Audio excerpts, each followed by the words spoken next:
Hey guys, how's it going? Alex K here. Welcome to Subtokyo. Today I have a little bit of a different video for you guys. I am doing a review video. Yeah, I'll actually be talking about something. I haven't done a review in quite a while now.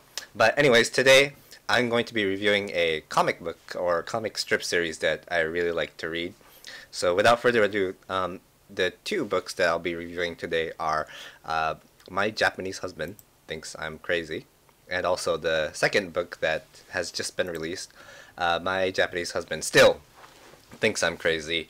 Two books written by Grace Mineta, aka Texan in Tokyo. And yeah, I just finished reading both of these books back to back several times, and I love it. It is pretty awesome, actually. The two books are about Grace and her husband Yosuke's day-to-day adventures in Japan. It's basically a slice of life comic that can be about life in Japan, the issues and weird things that you run into while living here, cultural differences, language differences, things that come up in an interracial marriage, or just plain random silliness by those two. I'm gonna read the Amazon description that I found at the Amazon page. It says, "My Japanese Husband Thinks I'm Crazy." The comic book is the autobiographical misadventures of a native Texan freelancer and her Japanese salaryman husband in comic book form. From earthquakes and crowded trains to hilarious cultural foxpass, this comic explores the joys of living and working abroad, intercultural marriages, and trying to make a decent pot roast on Thanksgiving. Yeah, that pretty much describes the books. I really love these books because her art style is very charming and the characters are very adorable. The main characters are, of course, Grace herself, her husband Yosuke, and what makes things more interesting is Marvin, their imaginary talking rabbit character. So, to me, I find these comics very enjoyable, not only because it is funny and it is cute, but also so much stuff from the comic strips are relatable to me as a foreigner living in Japan, although I do see both sides, I guess, being kind of Japanese and also American. But, you know, things like riding on crowded trains, running into English, or, you know, tweeting or posting whenever there's an earthquake, or, yeah, telling all your friends on Facebook, oh my god, there's an earthquake and stuff. Yeah, all those fun tidbits are in these comic strips.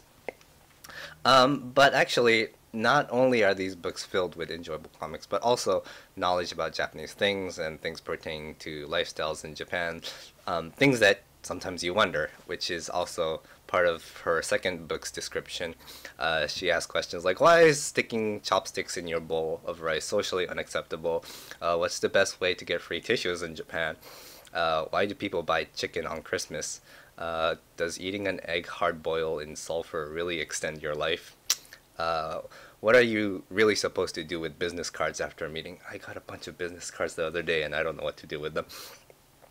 Who actually buys poop-shaped hats? And how are you supposed to recycle expired tofu? And what is the easiest way to get rid of a cold in Japan, etc., etc. So, yeah, a lot of interesting tidbits and facts, actually. Oddly enough, I've been living here for 6 years now, and I learned a couple of things from these books. Things like what Japanese people don't learn in school, tidbits about marriage life between two cultures, and little mannerisms that are different from country to country. And yeah, I usually read her comics on her blog, and she usually posts something on Facebook almost every day, so it's a real pleasure to see them, and it kind of brightens my day after seeing them. But I know that it's a lot of work to keep up this sort of thing, and I want to give kudos to Grace for successfully completing and publishing these two books. And yeah, whether you live in Japan or not, I'm pretty sure many of you will find the shenanigans of Grace and Yosuke a pleasure to read about. So I'm not sure if that was much of a review. I just wrote my comments down on a Word thing and I read off it if that wasn't too obvious. But anyways, those books are available for download now or in paperback form at Amazon. I'll leave the links down below. And also make sure to check out Grace's blog, Texan in Tokyo, at howibecametexan.com. And also she's also a Excuse me. She's also a YouTuber. So go check out her YouTube channel, Texan in Tokyo. But I gotta get out of here for now, so yeah, make sure to go check those out. Once again, I'm Alex K. This was Subtokyo. I hope you enjoyed this review, and I'll see you in my next video. Bye, guys!